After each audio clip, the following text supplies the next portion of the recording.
So welcome everyone. How are we doing today? Good. Excellent. Good. Good to hear. Good to hear. Anybody coming over the island for any special occasions? Birthdays, anniversaries, anything like that, or just come over for fun? Heat wave. Yeah. Well, I'm here for the heat wave. Anniversary. Anniversary. Congratulations. And a heat wave. It was 105 out in the interior today. So.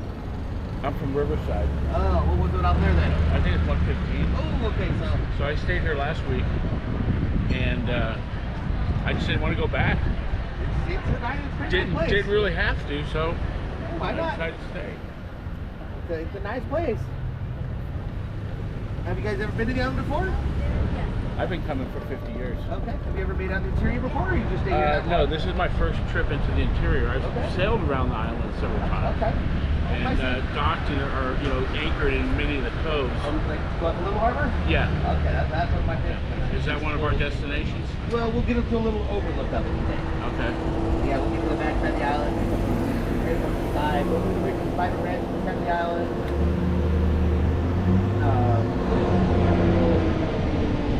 Come back to Bill Ranch, center of the island.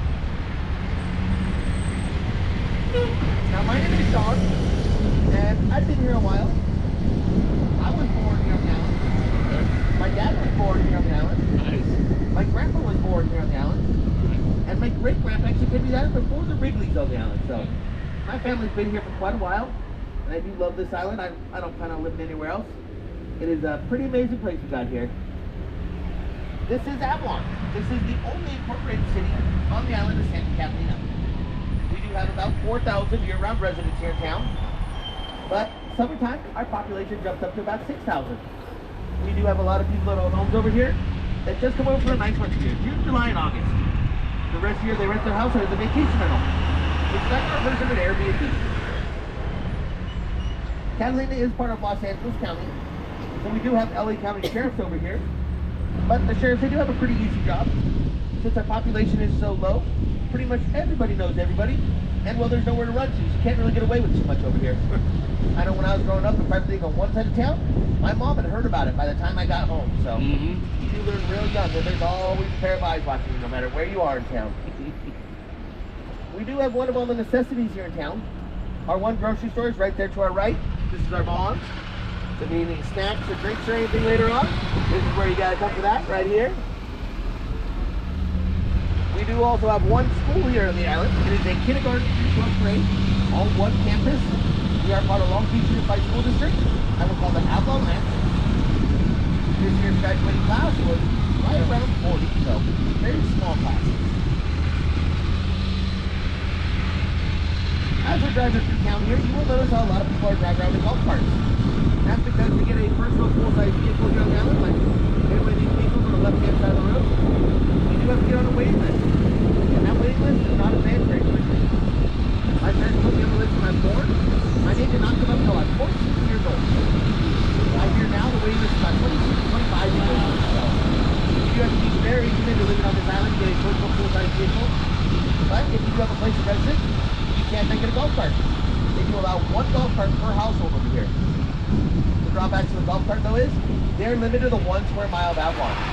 They cannot be going out in the interior where we're going to be going. They're just for trucking around town, maybe go check the mail, go to the grocery store, laundromat, stuff like that. There is a little bit of a loophole to that whole rule about the golf carts.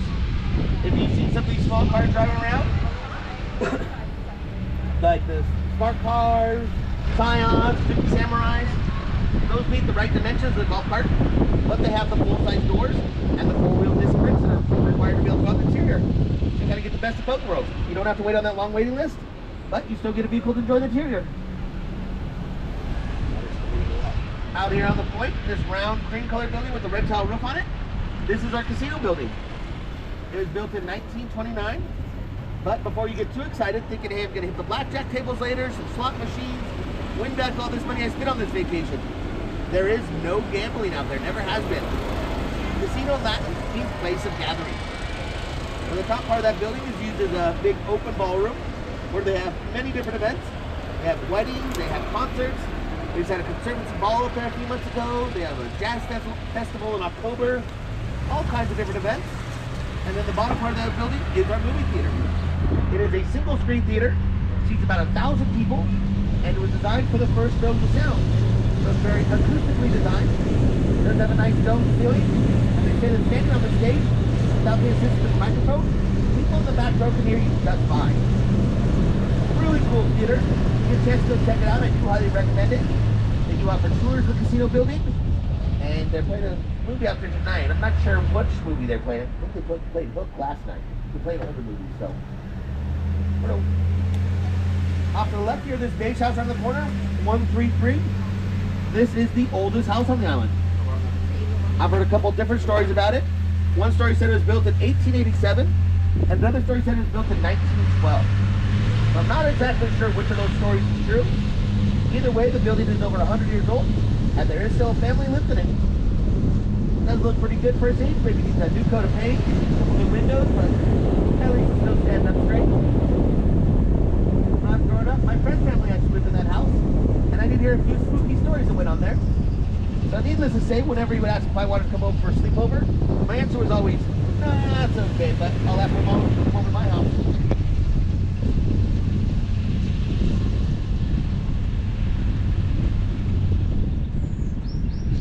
Off to the right here, this is the Zane Grey Pueblo Hotel. Anybody know who Zane Grey was? He was an author, among other things. Okay. A sports fisherman, director, movie producer. Mainly known for being an author, though. He wrote Western novels in the early 1900s. One of the books he wrote was called The Vanishing American. And in 1924, that book was actually turned into a movie, and it was filmed here on the islands. That top right part up there on the point, that used to be Zane Grey's private residence. That's where he actually lived. Started out as a little house up on the hill, but as he wrote more books, and as those books got turned into movies, it got a little bigger each time. The front part here on the tower on the top left, though, that's all new construction. That was added on when they remodeled the hotel just a few years ago. And it's a really nice hotel. We come back into town, we'll come around the other side of the mountain, and we'll get the view that they get from the hotel. Whole harbor, channel, and everything. It's pretty amazing.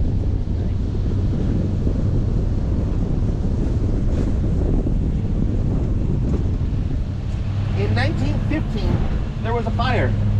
And that fire ended up burning down about half the town. At that time, the Bannies were the owners of the island. And after that fire, the Bannies did not have the money to rebuild everything that's necessary. So they had to put the island up for sale. A few years later, in 1919, William Wrigley Jr., his wife Catalina, and their son Philip, they came to the island just for a vacation and ended up falling in love with the island. By the time their vacation was over, Mr. Wrigley had gotten together with some investors, and they ended up purchasing the island from the Bannies. By the end of that year, Mr. Wrigley had gathered enough of his own money together, where he ended up buying out the investors, and he became the majority owner of the island. Not exactly sure how much Mr. Wrigley paid when he bought in with the investors, but to buy out the investors, he paid $2.2 million. So just think, 1919, $2.2 million bought you a whole island. Nowadays, you can't even buy one of those houses up on the hill for $2.2 million. Times have really changed. After becoming the majority owner of the island, Mr. Wrigley asked his wife, where would you like the mansion built? She said she wanted the first rays of the sun in the morning to the last rays of the sun in the evening. So they built at the very top of the hill there across the bay. The big white building with the green roof on it above that white wall. That was their original mansion. And Mr. Wrigley decided to name it after his wife. So that's called Mount Ada. Currently, Mount Ada is a bed and breakfast. You can stay up there. Including your stay at Mount Ada, you do get your own personal golf cart. There is a private chef to make anything you want for breakfast or lunch. And you get a pretty amazing view of the whole town. So not a bad place to stay there.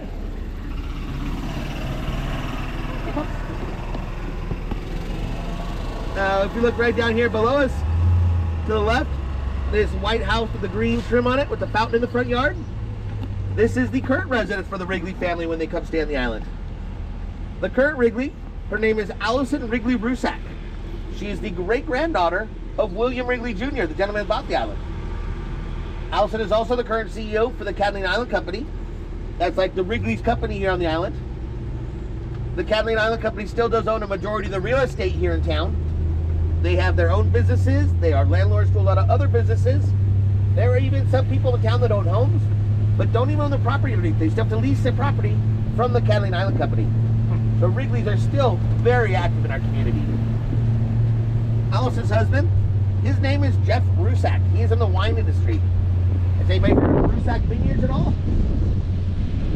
I don't know if you ever see the Moosehead figures on the store shelf, you can associate that with Wrigley Wine. That's his business there. So they're primary residents of the winery in Santa Barbara, but they do come over quite frequently. I happened to see Alice's husband Jeff just the other day.